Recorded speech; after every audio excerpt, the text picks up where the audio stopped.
जवाब देना भी कोई असदुद्दीन ओवैसी साहब से सीखे। नवनीत राणा ने मुसलमानों पर एक ऐसा सवाल किया था, एक ऐसी स्पीच दी थी जिसके बाद बहुत चर्चा हो रही थी। हालांकि ओवैसी के सिपाही इम्तियाज़ जलील ने उसका जवाब दे दिया था, लेकिन शायद ये इंतज़ार में थी कि असदुद्दीन ओवैसी साहब जवाब दें, क्योंकि ये लोग अपनी राजनीति को चमकाने के लिए कुछ ऐसी हरकतें करते रहते हैं कि ओवैसी साहब की ज़बान पर इनका नाम आए, इनकी जो डूबती हुई राजनीति है वो राजनीति तैरने लगे। नवनीत राणा बीजेपी की पूर्व सांसद है, अभी हाल ही में 2024 का चुनाव हारी है और इसके बाद से उनकी जो पार्टी में छवि थी, उनकी जो पार्टी में पोजीशन थी वो ख़त्म होती जा रही है। तो पार्टी में बने रहने के लिए, पार्टी में चुनाव लड़ने के लिए कुछ तो अनाप शनाप बोलना पड़ेगा। तो नवनीत राणा ने मुसलमानों के खिलाफ भड़काऊ भाषण देने शुरू करे। हालांकि इससे पहले भी उन्होंने मुसलमानों के खिलाफ कई भड़काऊ भाषण दिए हैं, जिनका जवाब MIM ने दिया है। लेकिन इस बार उन्होंने एक जो भड़काऊ भाषण दिया है वो दिया है पाकिस्तान के मौलाना की स्पीच सुनकर। पाकिस्तान के किसी मौलाना की उन्होंने स्पीच सुनी जिसमें वो 4 बीवी 19 बच्चों का जिक्र कर रहा था। उसी को कोट करते हुए नवनीत राणा भारत के मुसलमानों पर इल्ज़ाम लगा रही है और झूठी अफवाह फैला रही है, जिसका जवाब असदुद्दीन ओवैसी साहब ने बाखूबी दिया है। हालांकि नवनीत राणा हिंदुओं से भी आह्वान कर रही हैं कि आप भी 4-4 बच्चे करें, जबकि इनके खुद 2 बच्चे हैं। तो सबसे पहले तो इनको खुद अमल करना चाहिए और इसके बाद ये दूसरों को बोले। लेकिन असदुद्दीन ओवैसी साहब का जवाब नहीं है, जो जवाब देते हैं वो सवाल को ख़त्म ही कर देते हैं। तो ओवैसी साहब ने क्या जवाब दिया है, वीडियो देखें। मेरे अजीज दोस्तों और बुजुर्गों, सिर्फ नफरत फैलाना इन लोगों का मकसद है कि डराओ मुसलमानों को और डरा कर इनको डराते रहो और इनको कमजोर करते रहो। और फिर यहां पर एक किसी ने बयान दे दिया कि क्या मौलाना कितने बच्चे पैदा करें।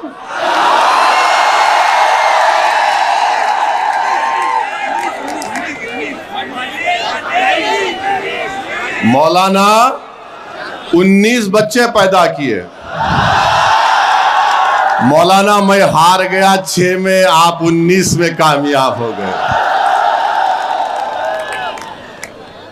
मेरे को 6 है, दाढ़ी वाइट हो जा रही। मौलाना से मिलना चाहूंगा, पुंजानी साहब जरा मिला दो। उनका हाथ लेके चूमता हूं अम्मा। तो किसी ने कह दिया हमको भी 4 पैदा करना है। 4 नहीं 8 पैदा करवा। कौन रोक रहा आपको? करो, पैदा करो। अरे खुद मोहन भगवत बोल रहे बच्चे पैदा करो। चंद्रबाबू नायडू मोदी के साथ है, बच्चे पैदा करो। अब पैदा कहीं को नहीं कर रहे, करो ना, पैदा करो। 19 पैदा करे तुम, 4 नहीं तुम भी 20 पैदा करना। तुम्हारे को भगवान का वास्ता तुम भी 19 या 20 पैदा करना। ये क्या है, मजाक है हर चीज में। अरे जालिमों, पढ़ो। तुम अगर थम्स अप है तो थम्स अप का इलाज मेरे पास नहीं है। भारत में जो डेमोग्राफिक डिविडेंड है, सबसे ज्यादा 40 साल से कम उम्र नौजवान भारत में है। दुनिया में किसी मुल्क में ऐसी नौजवान आबादी नहीं है। 60% आबादी भारत की 40 साल से कम उम्र की है।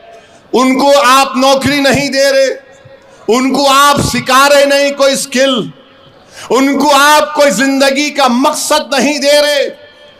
आर्मी में जाते थे, आपने आर्मी को बंद कर दिया और कहा कि फुला नया चीज निकाले हम उसमें चले जाओ। और मोदी और RSS बोल दिए नौकरी नहीं दे सकते, तुम गौ रक्षक बन जाओ, तुम लव जिहाद करके रास्ते पे चले जाओ। और आपको मालूम कि उत्तर प्रदेश के मुख्यमंत्री बाबा बहुत बड़े साइंटिस्ट हैं, बहुत बड़े साइंटिस्ट हैं। माने दुनिया में उनके साथ कोई साइंटिस्ट आज तक पैदा नहीं हुआ। नहीं, सही बोल रहा हूं। बाबा ने बोला कि अब मुसलमानों की बस्तियों में जाकर तलाश करो बांग्लादेशी कौन है। तो बाबा ने बोला कैसे पहचानना। बेचारे पुलिस वाले CM हैं, बोले जाओ और जाकर मुस्लिम बस्ती में जाकर पूछो तुम बांग्लादेशी है, वो बोलेगा नहीं है। तो बाबा बोले फोन लेके उसकी पीठ पे रख के बोलना, फोन बोल रहा इन्हें बांग्लादेशी है। आप बताइए, फोन को पीठ पे रख के बाबा बोल रहे बांग्लादेशी है। बाबा कभी किसी के सर पे रख के देखना, इसमें भेजा है भी नहीं है। बेचारा एक 75 साल का बिहार अररिया का बूढ़ा बोल रहा मैं बिहार का हूं। नहीं, तुम बांग्लादेश के है। हम फोन लगा के पीठ पे फोन रख दिए, उन्हें बोल दिया। जिस्म पे बहुत से जगह पे लगा के बोल सकते क्या क्या हो रहा, समझे ना तुम। मेरे अजीज दोस्तों और बुजुर्गों, ये हाल करके रख दिए। जलगांव में सुलेमान पठान को उसके दोस्तों ने मिलकर मॉब लिंचिंग कर दिया। ये जो अजीत पवार का खंडवा डाल के फिर रहे, जरा तुम पूछ सकते जाकर? तुम ना वफ के कानून पर पूछ सकते, ना तुम वो पठान बच्चा जिसको उसके बचपन के दोस्तों ने मार मार कर कत्ल कर दिया। 4-5 पीढ़ी उस गांव में रह रही थी, जलगांव में सुलेमान पठान की 5 पीढ़ी उस गांव में रह रही थी। अब उसके बाप ने कहा कि मैंने बेटे को खो दिया, आप मेरी जान का खतरा है, गांव छोड़ के चला गया। ये ट्रिपल इंजन की सरकार के कारनामे हैं मेरे अजीज दोस्तों और बुजुर्गों।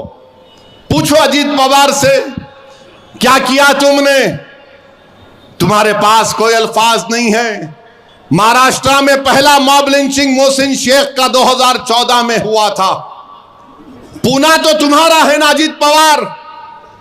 क्या तुम्हारा अजीत पवार मिला मोहसिन शेख के किसी खानदान वालों से जो आईटी की जॉब कर रहा था? खत्म हो गया केस। और यहां पर अमरावती में आके नहीं दादा बोले। अबे तेरा दादा कौन है, तेरे को पता भी है या नहीं है? मेरे अजीज दोस्तों और बुजुर्गों, एक मुल्क में एक माहौल बना के रखती है कि बस नफरत पैदा करो भारत की सबसे बड़ी अकलियत के खिलाफ। और ये लोग आते हैं, कांग्रेस पार्टी का उम्मीदवार है, कर्नाटका में कांग्रेस बरसरे इख्तिदार है। बेंगलुरु में 300 मुस्लिम घरों को बुलडोजर लगाकर तोड़ दिया गया। 300, 1-2 नहीं। जमाल कॉलोनी में तो तोड़ के बाईपास की बात की गई थी, यहां पर तो बुलडोजर लगाकर खंडेर बना दिया गया। वहां पर उनके एक मुस्लिम मंत्री बोल रहे कि 1 जनवरी तक 50 देता हूं घर, फिर बोले 5 तारीख तक 40 देता हूं मैं। 300 घर इस सर्दी में सरे आसमान पड़े हुए हैं। मजलिस इत्तेहादुल मुस्लिमीन के लोग उनको खाना खिलाने का इंतजाम वहां पर कर रहे हैं, और कांग्रेस वाले आकर बोलते ओवैसी बी टीम है।